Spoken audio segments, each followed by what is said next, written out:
Well, guys, the meme continues. SypherPK uploaded a video not just titled Fortnite We Need to Talk, but Fortnite Competitive We Need to Talk. Let's hear what SypherPK has to say. Every single time Sypher does one of these videos, we've been making a reaction video to it. So let's hear what he has to say about Fortnite Competitive. The next FNCS season is almost here, and competitive Fortnite is already a mess. Teams are splitting, pros are calling each other out on Twitter, and we haven't even played a single game of the FNCS yet. I don't know exactly what's been going on with the competitive scene. I understand, like, I get like the issues with ranked and all of that. That's been an issue for a very long time. I just don't know if something brand new has happened. Today we're going everything that's happened over the last few weeks and why the next FNCS might be the spiciest and most toxic one yet. So we've already seen some massive changes in duos. It all started with a move that everyone saw coming. Cold and Rapid finally teamed up. Rapid has basically said for months. Oh, so I don't know if this is going to get into some specific player drama over here. I thought we were going to talk, like, I thought that he was going to talk about, like, oh my god, the state of ranked and things like that. If Cold ever asked, he would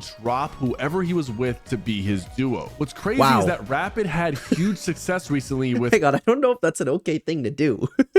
No matter what, I'm going to drop whoever I'm with to be a duo with you. Like, I get wanting to be with somebody, like, especially if it's your boy or something like that, but to just drop somebody in, like, the competitive scene, that's crazy. Kanada, and he just played the eval finals and the division cup and got back-to-back first place finishes with Kanada. But even with that performance, he immediately dropped him to lock in with Cold. When this duo split, an insane chain of events unfolded across North America. Even though Kanada had it bad, Vino had it worse. I'm gonna be streaming tournaments with Cold next year in Dallas, in Clix's penthouse. Harry Peterson, bruh. He's really back in NA, dude. We're not duos right now. We can't be caught. So I'm guessing just a bunch of teams are switching over here. The weird thing about this video, and guys, I'm gonna be learning with this through you as well.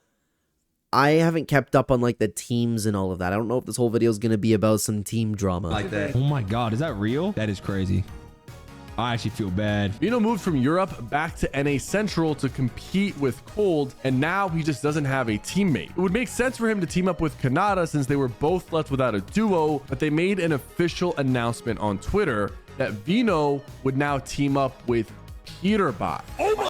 You know, for some reason, I thought I remember Peterbot, or maybe it was just people calling for Peterbot to be banned from competitive. Dude, honestly, I'm kind of shocked that Epic Games didn't I don't know, at least give him a suspension or anything like that. I'm not here to have that entire conversation with you. I just haven't heard the name Peterbot in a while, to be honest, since that whole situation. Oh my god! Oh my god! Nah, that's why you carry it. This makes an even more awkward situation because now Puyo doesn't have a teammate. Not only is Peterbot and Puyo locked in as a duo for the Esports World Cup LAN, which they qualified for, but Puyo also just joined Team Falcons to reunite with Peterbot under the same esport org. Peterbot has said straight up he just doesn't want to IGL anymore, which is why he was ready to drop Puyo. It just wants to frag out in this new surge, but I can't because he has to IGL instead of using his potential for something greater. All right. Him and Puyo had a conversation about Peter being the fragger and Puyo being an IGL, but Puyo said no. A lot goes into an IGL role, especially in duos, like VOD reviews, surge planning, rotations, and paying attention to meta changes. Dude, am I crazy? I didn't know that. Like, I'm not like making fun of it or anything. Don't get me wrong. I just didn't know that the competitive scene like got that deep when you're choosing a duo with somebody. I guess it's just my ignorance speaking over here, but I thought that you just like loaded into a game and then you like did your best to play together, you know? That's what I thought it was supposed to go. So it seems like Peter really just wants to focus on getting those high kill games and let his duo do the thinking. But it wasn't long until Peterbot and Puyo confirmed that they're actually back together for now. We'll see how long that lasts because Peter said that could change at any time. Oh, well, hang on. Where did he say it can change at any time? Oh no. Why are people leaving their duos? Honestly, there's a huge imbalance problem in North America. There's just too many players who want to frag out, but not enough who want to put in the work of a true IGL. Once Cold and Rapid started this domino effect, we started to see even more duo changes. Acorn and Bolts might have also tried to split up after not qualifying for the Esports World Cup and Division 1 finals. And I get if you're trying for a bunch of things and you have a duo and then you don't perform and you happen to be better than somebody, then you have every right to like go to them and start talking to them and saying like, hey, I think I want to go look for a different partner. But then I was thinking like the first guy that Sypher was talking about where I'd leave anybody for you. That's crazy, man. I didn't know it was like team switching happened this much. I thought you picked a duo. I thought you switched every once in a while, and I thought you played the game together. There hasn't been any confirmation yet, but there was a tweet from Bolts of him looking for a new duo. And for the rest of NA, it looks like Vino is teaming up with Curve, Shadow and Virgo, G Money and Preston, Booga and Craze, Ree and Zavi, and of course Cold and Rapid. And then we have Kanada and Tyler. And honestly, Kanada has been having a rough season. He got dropped twice in the span of 2 days. Once after Poor guy. Aw. Dude, the competitive scene's crazy. placing first in both Divisional Cup and Evaluation Finals, and again after playing with Curve for a single day. He also somehow died in the most insane way twice in both weekends of the Esports World Cup Reload Finals. The first time we saw him get hit with the mythic goldfish from Peter. No way. Oh, could you? Oh. Oh, just having that thing smack up on your screen. That's so funny. Which is still one of the craziest clips I've seen in competitive. And his second death happened in the Reload Finals, where he actually died after getting hit with a shockwave launcher, which left him 20 points shy of qualifying to land. Josh and Eomzo were getting chased around the entire time, and then they find a 0.01% dev chest, and they end up next to Kanada and shockwave him. He freezes in the air and then dies. He's been having a hard time finding a duo, which is crazy because Kanada is still one of the best players in North America this season. Dude, that sucks, man. Especially if you end up dying like that. Do people like only look at their stats and stuff? I know. Oh man, I feel bad for the guy. Come on. And other pros are recognizing this too. It is true though. Kanada is way too good for Re or like Great anyone pump like if you need that. it. Kanada's just the Have unlucky everything but a person that got jetpack. stuck with the like tier 2 players instead of the tier 1 players. I know somebody might be saying that as if they already have a partner there, but like I'm saying, I could see this being the case of like, oh my god, he's actually a great player, yet everybody's saying that and nobody's going to want to actually team up with him. I'm gonna crash out soon. Hang on. He's first in the Hang on. The fact that Kanada has no options with these being his placements in the past 2 weeks is genuinely sad. Someone please play with him. He's one of the best players in NA Central right now. Looks like somebody's missing out, dude. That's crazy. Evaluation Finals, first in the Div Cup Finals, second place in the Reload Finals, second place in the Divisional Cup Finals, and 7th place almost qualifying for the LAN and going to the Esports World Cup. Kanada even considered quitting the game or potentially switching regions to compete in NA West instead. Oh my god, they always go to quit in the game, dude. Always. And then they never do. Never go to West, that's career suicide. I'd rather quit.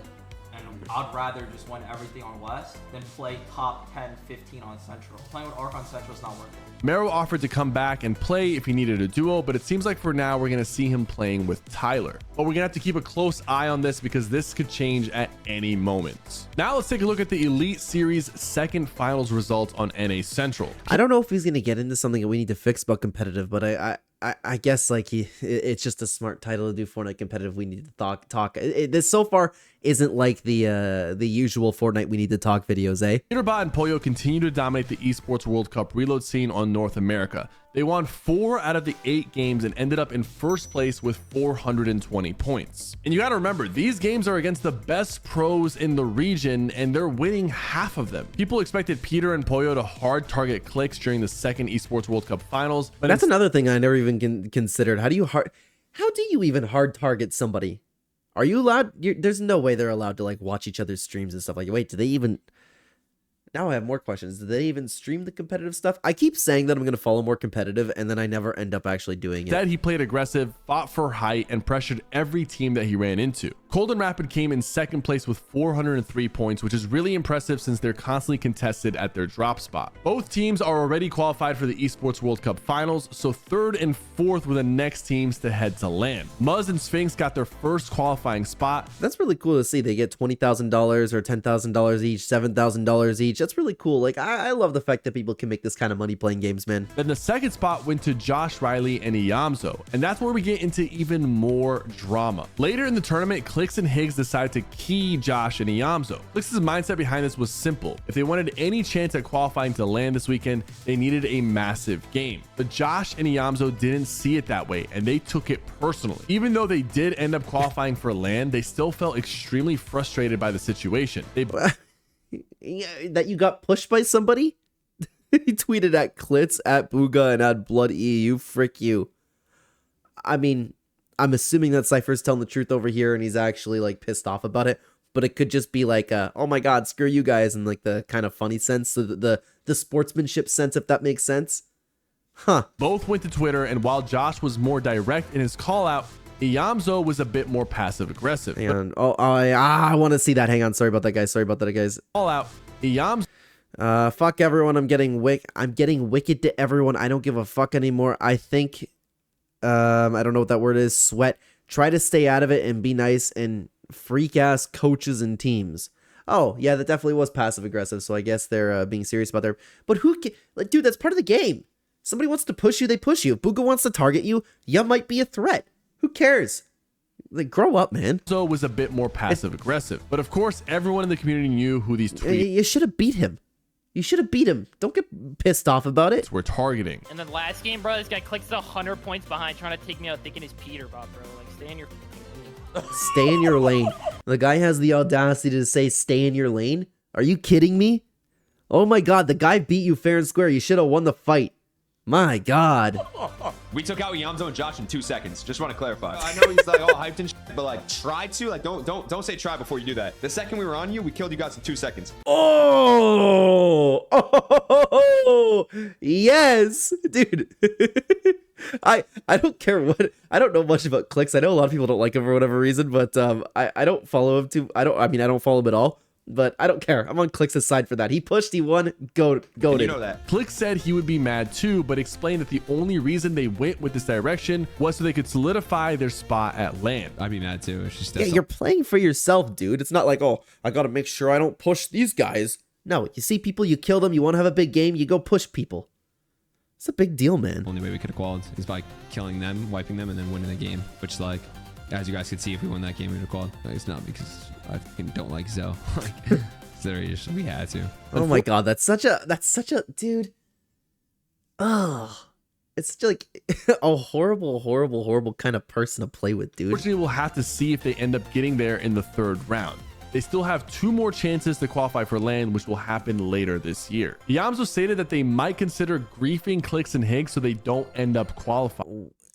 That's the thing. Is stuff like that even allowed to do? If you just keep griefing them, not only that Pete will grief you, but now Eomzo now too. How do you manage to piss off Eomzo out of everybody? Clix has 100 points behind trying to chase me, thinking he is Peterbot. Like, stay in your lane. I can't believe the guy had the audacity to say stay in your lane. He gets dummied in the fight. How do you have that mouth on you? And it seems like they're not the only team that wants to keep Clix and Higgs away from qualifying, because we have an ongoing feud between Peterbot, Puyo, Clix, and Higgs. I was getting told to key Clix yesterday by people in my call because he's like only 30 points above us on the leaderboard, and like for us to pass him, but like I didn't even give a f. I was just trying to key and get out. And I've mentioned this before, that Peterbot has said he came back to make sure that Clix doesn't win. But in the recent FNCS Divisional Cup qualifiers, we saw Peterbot land on Clix and Higgs in order to grief them.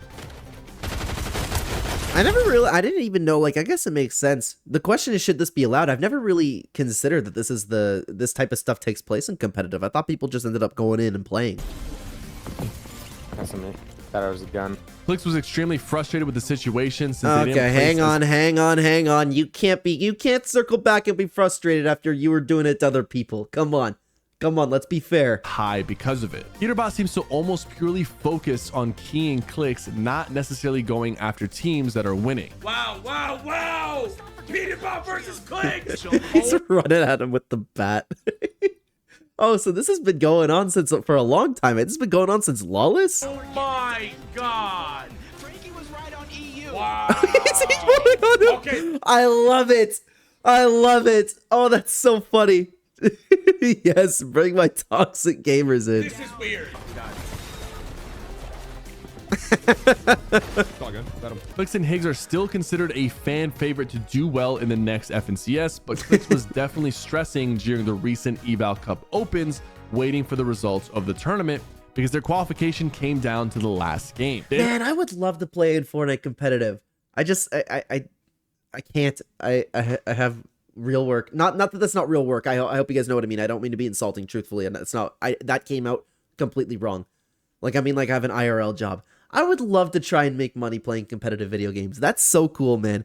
I respect the people that do it fully. Like, I think it's so much cooler than what I do, you know? Ended up getting 50th, which let them qualify for finals. However, there were issues with the first 2 games of finals, and they ended up not even happening. Then there was some drop spot drama between Dragon, RG, Acorn, and Bolts. Allegedly, Dragon told them that he would change his drop spot and not contest them if they sent him $2,000. Wow. Done. If he's serious about that, this would be against Epic's terms of service. Never mind. But yeah, hey, but that's where I was confused. Like, that's against Epic Games terms of service, but like purposefully griefing people and like looking at where their drop spots are going to be is not. Of course, it doesn't actually happen, and they didn't accept any alleged offers. North America isn't the only region with drama though. Over in EU, Shark and Teeny continue to dominate in the Esports World Cup Reload tournaments. They got first place in both finals and have been pulling off an insane performance. During one of their games, there was a friend request sent from Focus. Shark and Teeny felt like he did this as a way to distract them during the game to hurt their placements. Oh, that's the community funny. is pretty divided on whether or not this was Thomas and Focus's actual intent, but Teeny had something to say about it on Twitter. Oh no, he even said we know who's not qualifying. Oh my god. Both duos are some of the best in the EU region, and there are some rumors that because this happened, Shark and Teeny might make an effort to keep them from qualifying from LAN. Speaking of Shark, over the last few days, Team Liquid posted an emoji of a shark on Twitter, and a lot of the community got hyped, speculating that this might be a sign that Shark was going to be joining Team Liquid. The last time Team Liquid signed an EU player was Mitro all the way back in 2022. Dude, when this video started going off and it started like going in the direction not like I thought it was going to be with the whole Fortnite competitive we need to talk, I already explained it at the beginning of the video. I'm actually getting into this now and I'm enjoying the video. I'm really enjoying learning about what's going on. I did not know that this much was going on with the competitive scene. Again, I thought people just sat and they played. Team Liquid responded back with, "Can we say something without everyone getting mad at us?" and put a Jeff meme from Marvel Rivals. Oh no. A day later, they announced their collaboration with Marvel. Oh no. Oh no, and everybody hates that character. Oh my god. Rivals that included some Jeff content. And since then, Shark said he has nothing to do with Team Liquid. Wow.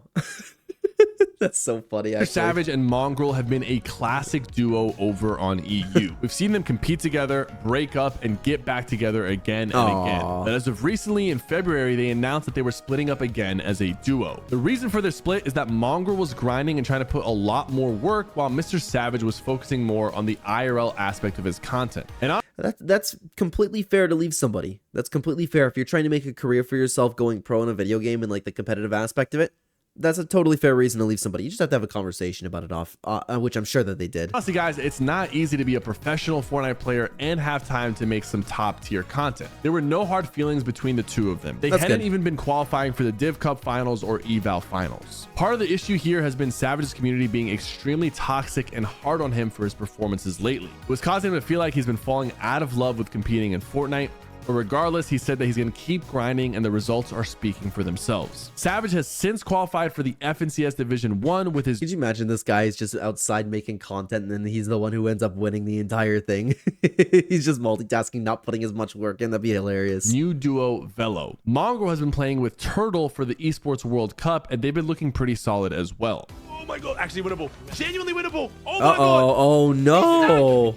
Oh, Getting clutch, baby. Even though Mongrel and Mr. Savage were an iconic duo, I think they made the right decision and it seems to have turned out well for both of them. Please, dude, it's so weird to me that people are constantly, but then again, I initially was thinking like, wouldn't you want to just like consistently improve your strategy with one person? But then I'm thinking about it like any other sport. There's people that you flow with. There's people that you don't flow with. For MMA specifically, that's what I'm a part of. Training in different gyms with different people are always beneficial to you. Z and Merstach won FNCS Globals and have been competing together throughout the season, but so far their placements in each tournament doesn't really reflect how good they actually are. They came 37th in the Divisional Cup Finals in Week 2, and didn't even qualify for Week 3, 4, or 5. They also haven't qualified for the Esports World Cup Reload Tournament to even compete in the finals. Oh my god, that's tough. That's like when people are talking about Booga falling off, but I don't know how much he actually ended up falling off. I just hear people talk about that. A lot of the community feels like the tournaments this season aren't that serious, so that duo might not even be trying. We're gonna have to see if they get back in their prime when the next FNCS starts. And then over in Oceania, Anon and Vazen won the second Reload Elite Series final and qualified for the Esports World Cup, earning 410 points across 8 games. However, this tournament did not come without its own drama. First, it's important to show the context. Here is where the duos involved were dropping. At the end of the 6th game out of 8 total, Tinka and Resigns were in 1st place. Anon and Vazen were in 2nd, with Okay. But again, like, I'm a little bit confused. Like, I know that was probably highlighted for the beginning of the video with, like, where they're dropping, right? But I'm still... It's so weird to me that everybody kind of knows where other people are going to drop, and you can kind of play around that. But then you can't just, like, bribe somebody to go land somewhere else. I don't know. Am I wrong, like, feeling a little bit weird for that? Alex and Reckless essentially being out of the contention in 10th place. Game 7 is where things get interesting. Alex and Reckless, who already have their land spot secured, decided to land on Tinka and Resigns, and they take them out of the game. I feel like that's genius, right? You just do something not expected like that. Am I wrong? Non just so happens to land at the Boomin base without Alex there, who then went on to win that match. In game 8, Alex goes back to Boomin base, his original drop, and the Non and Vazen obviously went on to win the tournament over Tinka and Resigns, essentially taking the land spot from them. This caused a lot of speculation that Alex and Reckless were intentionally helping Anon and Vazen to qualify in round 2. Oh, I didn't even think about that. Sorry guys, it's my low IQ showing over here. Ooh, that's tough if that's the case, eh? Because it was kind of convenient that Alex and Reckless land on the 1st place team and their original drop spot gets taken by the 2nd place team. There's not really any rules in place for this, but it can definitely feel bad for the teams that are involved. And unfortunately for the Women's Cup scene, the Milk Cup ended up getting canceled after sponsors dropped out. We originally saw them. Oh, God. Oh, my. That sucks, actually. Oh, boy.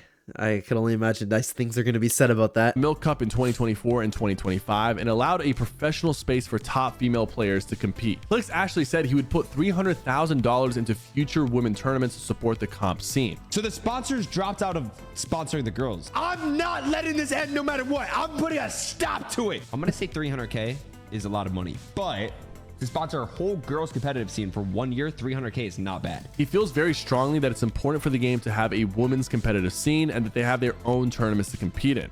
Dude, I didn't know any of this. I think I remember hearing something about a women's cup, but I don't remember, like, maybe there was another piece of drama or something like that. If Clix actually ends up saving, like, the women's division, I don't know what you would call it in Fortnite Competitive, but that is, like, majorly respectful. It sucks that they had their, what did they say, their advertisers pulled out? That's really sucks because there's a lot of potential there too. It's not like, let's be objective over here. Like, you know, when people are talking about like, oh my God, the WNBA, this, you know what I'm talking about? Like those whole conversations. It's not the same at all when it comes to gaming, unless like the viewership really is that bad. But I don't even know if that's the case. As far as I'm aware, people are okay, or not that people are okay with it, but people would be happy to view it. I'd be happy to view it. It's not like an insane skill level difference. You know, when you watch some particular highlights of some particular sports, you know what I'm talking about? I'm trying to be very careful over here. But if Clix ends up saving it somehow, major respect. I know it's easy to just say and not do anything, but if I was in his position, like I would want to contribute as well, but obviously I can't, and now it just it looks bad on me for just saying that, of course, you know what I mean? Sit has a lot of women signed to their roster, so it makes sense that he would want to keep tournaments going and secure their roster's future. Hopefully we see more development on that later this year. The good news is that solo victory cups are starting back up this weekend since the season has been extended by 2 weeks. Epic also added 2 more divisional cups and 2 more solo victory cups. And not only that, but players can play up to 12 games in days 1 and 2. So we're probably going to see some pretty crazy leaderboard points. And it won't be long until the next FNCS season starts back up in April. For Major 1, we're going to have play-ins that happen April 6th and 7th, heats on the 12th, 18th, and 19th, and the last chance qualifiers on April 20th and the 21st. Oh yeah, so it's coming up, eh? The end of April. Dude, I didn't even know it was like it's crazy how long this stuff lasts. Like, I didn't know we were playing it since Lawless. And the finals will be on the 25th and 26th. As you can tell, a lot of stuff is happening in Fortnite Competitive, so we're gonna have to see how all of this plays out and how these duos shape up. Let me know if you guys actually want to see more videos like this of me covering the Fortnite Competitive news. I keep meaning again to get into the Fortnite Competitive scene. I just never do. Maybe, you know what, this will officially be the beginning of it, because I do, like, as much as I love Fortnite, I love talking about the casual play on this channel, I also really, really, really love playing Fortnite competitive. Like, I don't play in tournaments and things like that, but I like playing Zone Wars. I like playing things that are very hard. I've always been, hey, put me in the game with the hard people, get rid of skill-based matchmaking, those types of things.